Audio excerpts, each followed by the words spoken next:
51. The Received Text. Chalcedon Report, number 383, June 1997. When I was a student, I heard a lecture on the Bible by an ostensibly orthodox biblical scholar, which was very disappointing.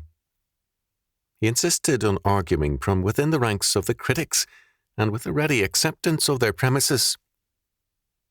He assumed the validity of their manuscript evidence and their textual criticism, as well as their, quote, reconstruction, end quote, of the text. His view of infallibility was limited to the original manuscripts, which were nowhere in evidence. It was with great pleasure that I encountered, some years later, the work of Edward F. Hills, whose studies in the received text carried on the work of Dean Burgon. Hill's perspective tied in very closely to Cornelius Van Til's presuppositional philosophy. There are no neutral facts in all the universe, only God-created facts, and all facts are interpreted in terms of the interpreter's presuppositions. This was brought out clearly in 1996 by William O. Einwachter in English Bible Translations. By what standard? Wrong presuppositions always lead to wrong conclusions. The basic presuppositions of textual criticism are anti-theistic and assume a naturalistic and evolving world in history. This means that the writing of the biblical texts, their transmission, and their histories are totally naturalistic and evolutionary. The Bible is thus in radical contradiction to its expressed nature and history. This view, however much contradicted by various findings, survives all its errors because its basic premise is accepted. Thus, in my student days, more than a few seminary literary books still reflected the opinion that the ancient Hebrews in Moses' day had neither alphabet nor written literature. When it was proven that Moses' era was one of literacy, the critical views continued because this error had not affected their basic premise, namely, the totally naturalistic history of the Bible. This is at the heart of the problem. People refuse to accept the idea of a valid received text because they cannot accept the God to whom such a belief points. The textus receptus position requires certain things. First, it states that the living God of the Bible not only gave the Word, but that he also preserved it over the centuries. Such a view eliminates the need for the critics, who must do what God supposedly could not do, protect and preserve the text of his Word.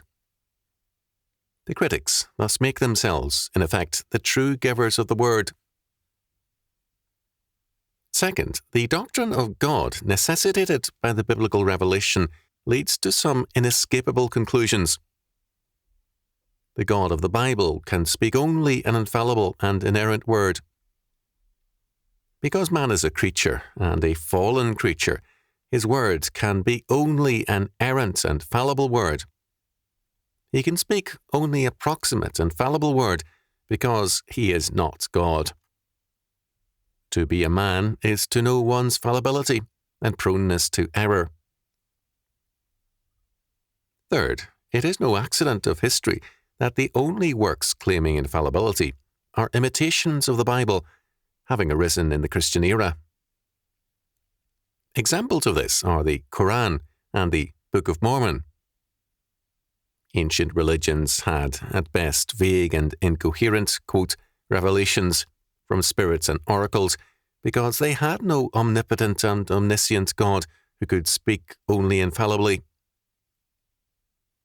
These ancient religions thus had a vein of incoherence as against the biblical coherency.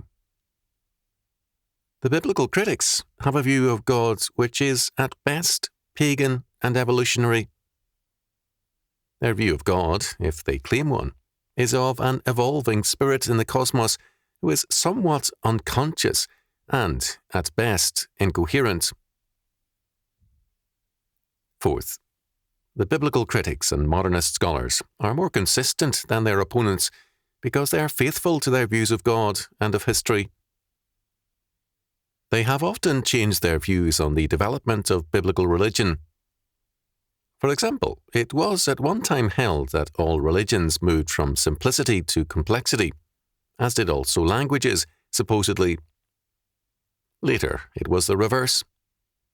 Earlier stages saw complexity in religion and then in languages also. This complexity being then slowly reduced to simplicity. At all times, however, the modernist position has been clearly naturalistic. The God of the Bible has been rejected in favour of some kind of process whereby men and religions have developed. The failure of the ostensibly orthodox biblical scholars of various church and theological backgrounds has been their insistence on implicitly beginning with the same world and life view as their opponents, and then trying to reason their way to a radically different view. One scholar, an otherwise fine man, tried to prove the truth of the resurrection to modernists by arguing from their premises. He convinced no one. We must begin with the premise or presupposition of the triune God and his infallible inscriptured word, or we must begin with a total rejection of that God. The presupposition of fundamentalism, Lutheranism, many Reformed scholars, Anglicans, and others, has been Enlightenment rationalism. This presupposition assumes the ultimacy of an impartial reason in all men, whereby all things can be correctly assessed and adjudicated. But this is the premise of scholasticism, not the Reformation. The question of the received text confronts us again with the basic question of the Reformation, our starting point. The history of philosophy since Descartes has shown that if we begin with the autonomous mind of man and its doubts, all we end up with finally is doubt, and nothing more. If, however, we begin with the triune God and his inscriptured word, then we begin and end with all reality. By taking man rather than God as a starting point, the modern age has created its own crisis and is self-destructing. It is the course of folly for biblical theology and scholarship to self-destruct with it.